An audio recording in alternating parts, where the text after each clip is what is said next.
izin berbagi sharing dengan adik-adik Fakultas Psikologi Universitas Islam Bandung.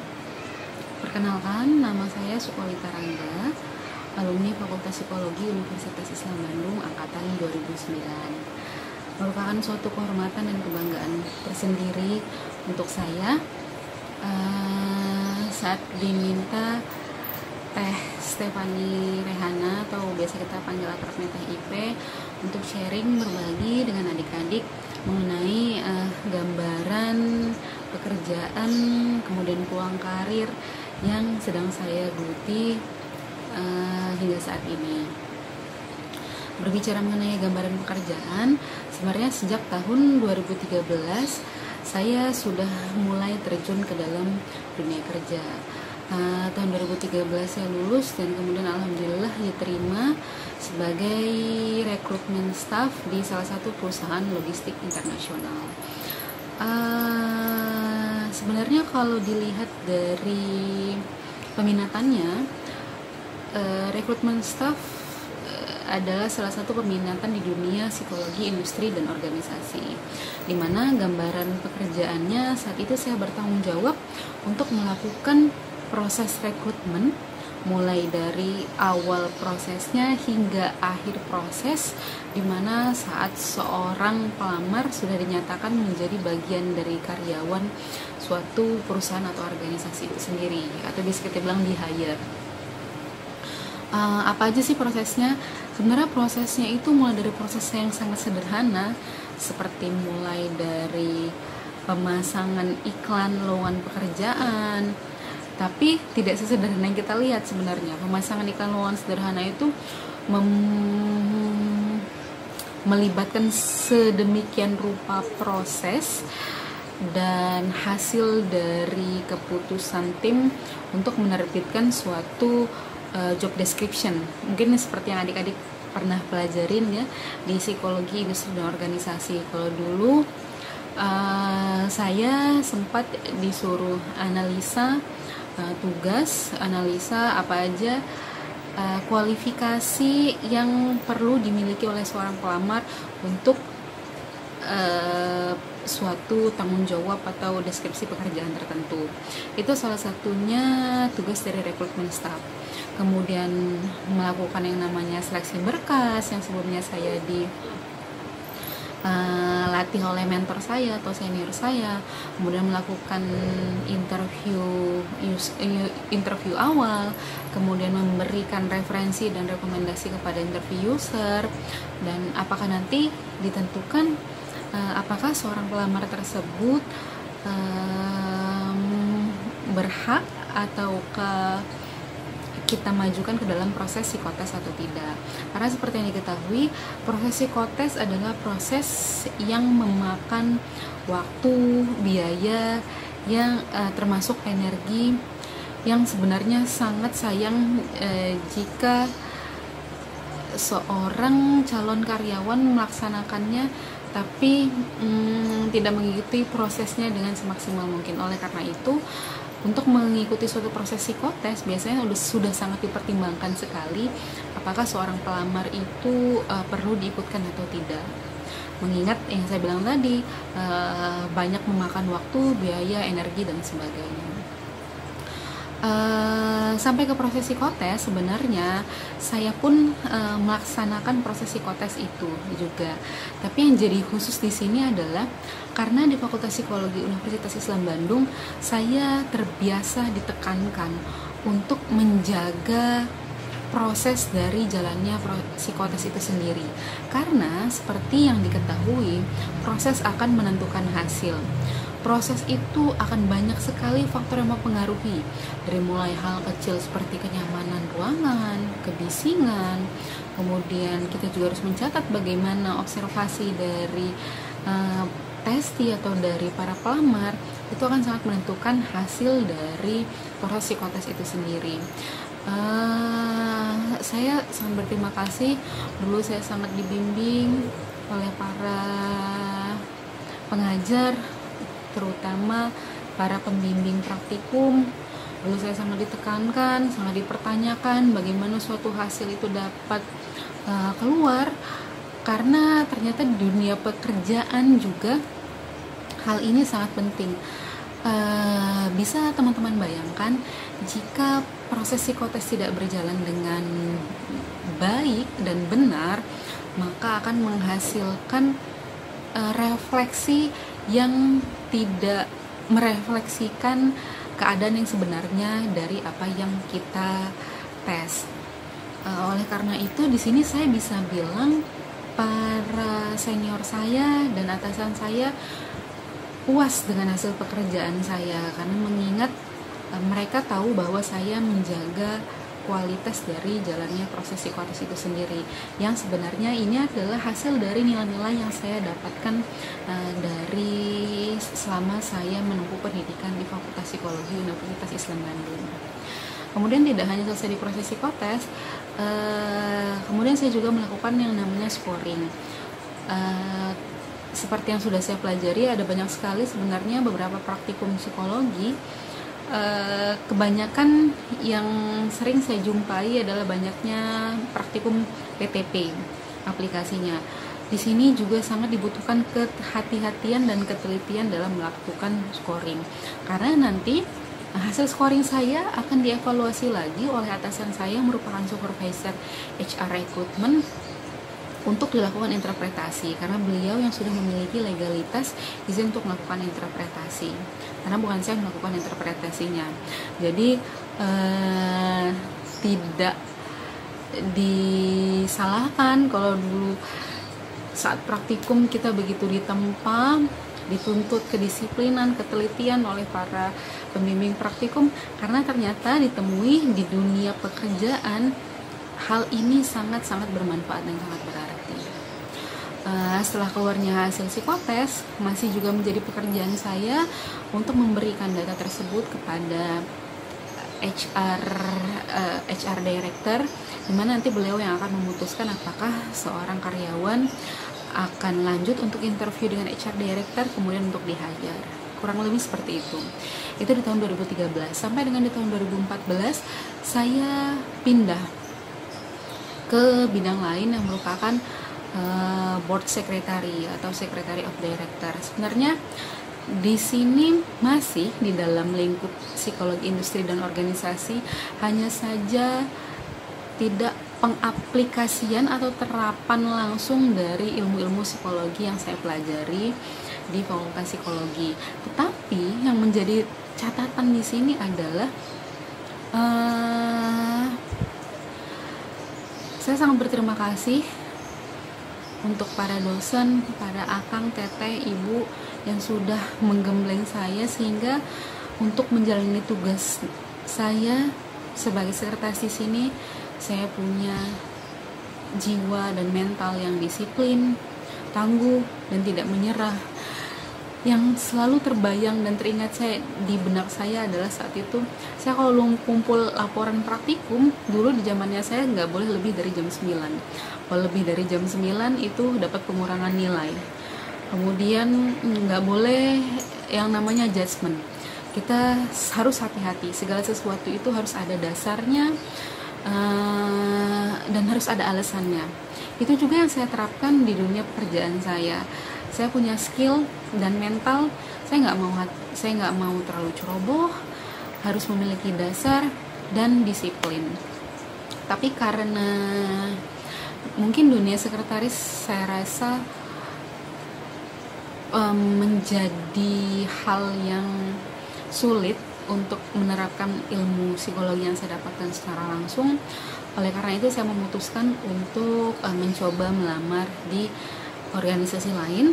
Kebetulan waktu itu di Badan Narkotika Nasional Provinsi Lampung, Badan Narkotika Nasional. Dan alhamdulillah saya 2014 saya daftar, 2015 saya dinyatakan diterima, lulus dan ditempatkan di Badan Narkotika Nasional Satuan Kerja Provinsi Lampung. Dan untuk jabatan fungsional formasi penyuluh narkoba ahli pertama. Tapi pada kenyataan di lapangan saya tidak ditempatkan sebagai penyuluh, tapi saya ditempatkan di bidang rehabilitasi. Hal ini merupakan tantangan yang besar buat saya, mengingat di bidang rehabilitasi saya harus berhadapan langsung dengan pengguna, penyalahguna, pecandu atau mantan pecandu narkoba. Sebelumnya gambarannya Badan Narkotika Nasional itu memiliki tiga bidang teknis. Yang pertama adalah pemberantasan, di mana di pemberantasan dilakukan penangkapan, penyidikan, penyelidikan terhadap peredaran narkoba ilegal. Kemudian pencegahan dan pemberdayaan masyarakat. Sebenarnya di sini bidangnya lebih preventif, di mana mencegah terjadinya penyalahgunaan narkotika khususnya kepada masyarakat yang belum terpapar narkotika ilegal sama sekali. Kemudian yang terakhir adalah bidang rehabilitasi. Kalau di sini lebih ke solutif, di mana kita berhadapan langsung dengan orang-orang yang sudah atau hampir atau terlanjur terjerumus dengan yang namanya penyalahgunaan narkoba. Dan itulah yang saya lakukan dari tahun 2015 sebagai fasilitator rehabilitasi. Gambaran pekerjaan yang saya lakukan adalah melakukan yang pertama yang namanya asesmen, kemudian konseling, kemudian bersama dengan tim melakukan intervensi apa yang cocok untuk diterapkan kepada klien hingga menjaga agar tidak terjadinya kekambuhan kembali atau relapse pada klien. Relapse itu apa sih? Relapse itu terjadinya seseorang mantan pecandu narkoba untuk pakai narkoba lagi, padahal dia sudah berhenti atau sudah pulih dari penyalahgunaan narkotika. Sebenarnya di dunia rehabilitasi ini bisa saya bilang kurang lebih banyak diterapkan ilmu-ilmu psikologi klinis.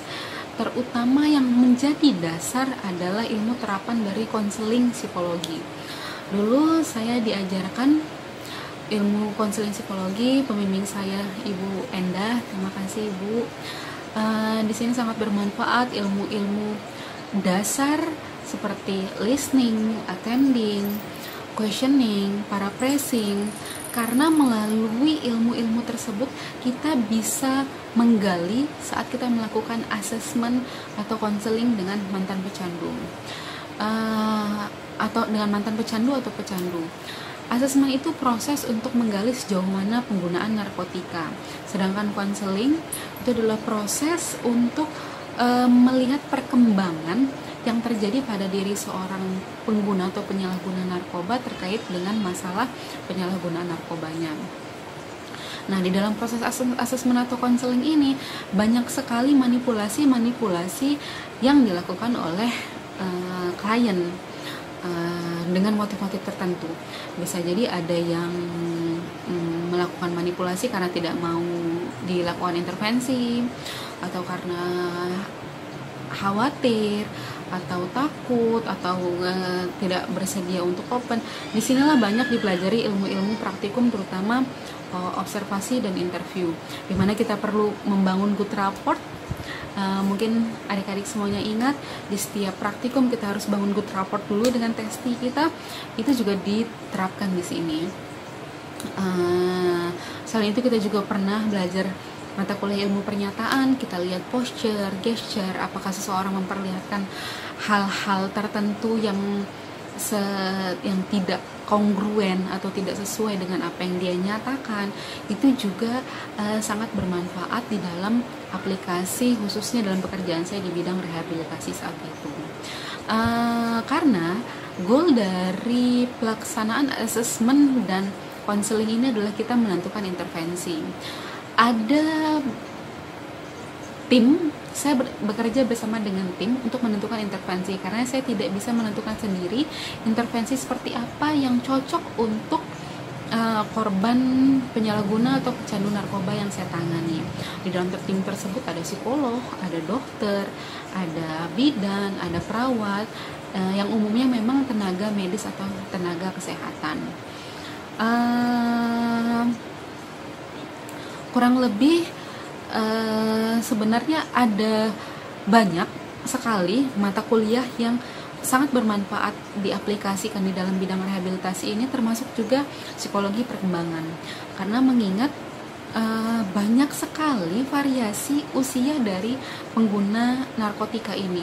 Ada yang usianya mulai dari SD sampai ada yang usianya dewasa madya. Usia 50, 60 tahun itu tuh saya pernah menemui pasien di klinik dengan usia seperti itu. Itulah kenapa saya bilang dinamika aplikasi ilmu yang saya dapatkan di Fakultas Psikologi itu sangat bervariasi dan semuanya itu diterapkan. Kemudian tahun 2017 saya pindah dari bidang rehabilitasi, saya masuk ke bidang pencegahan dan pemberdayaan masyarakat. Yang sifatnya adalah preventif atau pencegahan jangan sampai terjadinya penyalahgunaan narkoba kepada masyarakat, khususnya yang belum pernah menyentuh narkoba sama sekali. Nah, di sini ada banyak sekali ilmu yang harus saya manfaatkan, mulai dari psikologi pendidikan, kemudian psikologi sosial, kemudian teknik-teknik komunikasi, terutama karena di sana saya berperan sebagai seorang penyuluh. Sebagai seorang penyuluh, saya bertanggung jawab yang pertama adalah menyusun materi. Saat saya menyusun materi, saya selalu menyesuaikan dengan kebutuhan terhadap audiens yang akan saya lakukan penyuluhan. Mulai dari usianya seperti apa, tingkat pendidikannya seperti apa, kemudian cara-cara yang bisa menarik perhatian mereka untuk mendengarkan saya. Nah, disitulah ilmu pengetahuan atau ilmu psikologi sangat diterapkan. Mulai dari saya harus belajar bagaimana caranya melakukan ice breaking. Banyak sekali ice breaking yang bisa kita pelajari. Dulu saya ingat saat masa PPMB, PPD. Nah, di sana kami angkatan saya juga belajar banyak sekali permainan-permainan yang sebenarnya bisa jadi ice breaking dan saya terapkan di dunia pekerjaan. Jadi adik-adik sebenarnya nggak ada ruginya untuk ikut organisasi atau ikut kegiatan di saat kita semasa kuliah.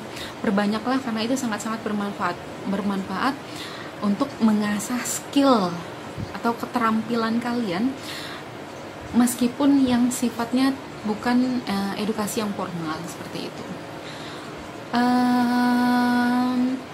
Di bidang pencegahan dan pemberdayaan masyarakat sebenarnya ada banyak lulusan dari berbagai bidang keilmuan, tidak hanya psikologi saja. Seperti dari bidang human resource yang saya geluti di tahun 2013 kemarin, sebenarnya ada banyak seksi atau bagian dari HR. Selain HR rekrutmen yang sudah saya jelaskan sebelumnya, ada HR admin, ada HR payroll, ada HR legal kalau memang legalnya dipisah dengan legal division, kemudian ada HR development. Tapi yang jadi khusus untuk di psikologi ini adalah hanya rekrutmen staff hanya dipegang oleh seorang sarjana atau lulusan dari psikologi. HR development juga biasanya dipegang oleh seorang lulusan psikologi, tapi tidak harus psikologi. Bisa jadi seorang yang lulusan sosial, bisa jadi seorang lulusan komunikasi, karena berperan sebagai melakukan training atau penyusunan pelatihan terhadap kebutuhan dari organisasi untuk diaplikasikan kepada SDM. Gitu juga HR payroll. HR payroll biasanya yang pegang akuntansi, ekonomi, administrasi. Tapi untuk HR recruitment itu identik dengan Fakultas Psikologi. Nah, begitu juga di jabatan penyuluh sebenarnya ada banyak bidang keilmuan lain. Sama seperti HR development. Bisa jadi seorang yang lulusan sosial, kemudian komunikasi, sarjana kesehatan masyarakat. Tapi di sini yang menjadi identik dari pengaplikasian ilmu psikologi yang saya enyam dari semasa saya kuliah dulu adalah saya mampu dan saya terbiasa untuk menyusun suatu penyuluhan berdasarkan teori. Kalau dulu saya di praktikum observasi dan interview, OBIN dan praktikum interview itu kita terbiasa untuk menyusun guideline berdasarkan suatu teori. Nah, begitu juga itu yang saya aplikasikan di dalam dunia penyuluhan. Akan saya sesuaikan apa yang menjadi kebutuhan dari audiens yang akan saya temui dengan bagaimana teknik atau cara saya dalam melakukan penyuluhan. Kurang lebih seperti itu. Tapi yang pasti adalah untuk melakukan penyuluhan, lagi-lagi saya bisa bilang di Fakultas Psikologi Universitas Islam Bandung saya tidak hanya dapat suatu formal education atau edukasi yang sifatnya formal, tapi sebenarnya banyak sekali hal-hal tambahan di luar itu yang sifatnya soft skill yang bisa diterapkan di dalam dunia kerja, seperti kepercayaan diri, keberanian, optimis. Saya dulu sempat berpikir kalau mungkin saya tidak kuliah di Fakultas Psikologi, saya tidak digembleng di sana, mungkin saya tidak punya jiwa atau mental yang seperti ini. Karena untuk tampil di depan umum, untuk menyuluh, yang tadinya saya hanya tampil face to face secara individu untuk menjadi seorang fasilitator rehabilitasi, kemudian tahu saya tampil di suatu stage berhadapan dengan banyak orang, itu membutuhkan keberanian dan kepercayaan dirian yang besar. Saya harus menguasai diri saya sendiri, dan itu sebenarnya banyak saya pelajari selama saya menjadi mahasiswa di Fakultas Psikologi Universitas Islam Bandung. Sebenarnya untuk bidang pencegahan dan pemberdayaan masyarakat, itu yang saya bilang tadi, dinamika atau variasi dari bidang psikologi, bidang keilmuan psikologinya itu bersatu padu. Dari psikologi pendidikan itu digunakan, psikologi perkembangan itu digunakan, sosial digunakan, komunikasi digunakan, termasuk berbagai teknik itu banyak sekali digunakan. Yang pasti adik-adik, ilmu psikologi itu luas. Kalian tidak perlu khawatir akan peluang kerja ataupun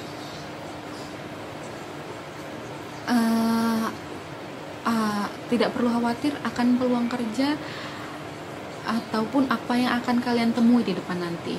Tapi yang perlu kalian persiapkan adalah diri kalian.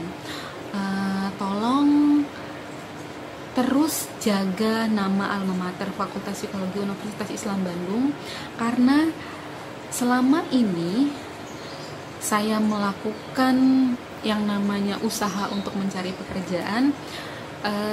Nama Psikologi Universitas Islam Bandung itu terhitung dipandang di dalam dunia psikologi dan dikenal, dalam artian memiliki nama yang baik. Saya 3 kali ikut proses rekrutmen di dunia swasta, dan 3-tiganya saya merasa untuk dimudahkan di dalam proses itu karena saya masuk di dalam jajaran alumni Fakultas Psikologi Unisba. Dimudahkan dalam artian seperti apa? Dalam artian seperti ini, seseorang untuk ikut suatu proses rekrutmen itu ada tahapan-tahapannya. Nah, tahapan yang saya lalui di sini kebanyakan tahapannya itu dipermudah. Misalnya, saat saya sudah selesai ikut interview, saya ternyata maju untuk interview selanjutnya dengan user. Setelah saya ikut interview dengan user, saya dimudahkan untuk ikut psikotes lagi, karena mereka ini melihat seperti tidak mau kehilangan chance untuk kehilangan seorang SDM yang potensial. Jadi ibarat kata, hal ini adalah suatu gambling bagi perusahaan. Proses rekrutmen adalah sesuatu persaingan bagi perusahaan dengan perusahaan lain untuk meng-hire SDM yang berpotensi. Jika tidak kita hire, bisa jadi di-hire oleh perusahaan lain. Oleh karena itu, bisa juga hal ini bermain dengan waktu. Siapa cepat dia dapat, saya cepat dia melakukan proses rekrutmen, dia akan dapat SDM yang berkualitas juga. Begitu juga karena saya merasa nama Fakultas Psikologi Universitas Islam Bandung ini sangat berpengaruh di dalam proses rekrutmen yang pernah saya jalankan sebelumnya. 3-tiganya proses rekrutmen yang saya jalani, di sana juga mereka, para interview user saya, mereka mengenal baik nama Fakultas Psikologi Universitas Islam Bandung. Oleh karena itu, saya minta untuk dipertahankan nama baiknya. Oke, kembali lagi ke topik. Di tahun 2017 saya masuk bidang P2M, sampai sekarang di tahun 2020. Tapi untuk belakangan ini kurang lebih saya menurun intensitas untuk melakukan penyuluhan, karena sejak tahun 2019 saya dipercaya untuk melaksanakan tugas harian sebagai kepala seksi pencegahan di bidang P2M BNN Provinsi Lampung, yang mana tugasnya lebih ke melakukan koordinasi atau lebih melakukan supervisi dengan anggota-anggota yang lain, di samping melakukan tugas utama saya sebagai seorang penyuluh. Oke, saya kira itu kurang lebih sharing saya yang bisa saya berikan. Yang pasti pesan saya, tidak perlu khawatir dengan peluang kerja. Yang perlu kamu lakukan adalah temukan peminatan, temukan apa potensi yang ada di dalam diri kamu, asah potensi tersebut, sehingganya nanti kamu bisa mendapatkan peluang pekerjaan yang sesuai dengan diri kamu. Karena senikmat-nikmatnya bekerja adalah bekerja yang dilakukan dengan hati. Senikmat-nikmatnya hobi adalah hobi yang menghasilkan uang. Begitu juga kalau kita sudah hobi untuk bertemu dengan orang lain, hobi untuk mengaplikasikan apa ilmu yang kita dapat, uang itu bisa jadi hal yang nomor 2 atau nomor 3 untuk didapatkan. Oleh karena itu, pergunakan, manfaatkanlah waktu kalian sebaik-baiknya. Dapatkanlah ilmu secara komprehensif. Komprehensif itu tidak hanya dari secara formal, saya yang bilang. Ambillah hikmah, faedah dari keterasahannya skill kalian, mental kalian, tangguhnya kalian, dan pantang menyerahnya kalian dalam mengejar dan mengenyam ilmu di Fakultas Psikologi Universitas Islam Bandung. Oke, mungkin cukup dari saya. Lebih kurangnya saya mohon maaf. Saya akhiri. Wabillahi taufiq wal hidayah. Wassalamualaikum warahmatullahi wabarakatuh.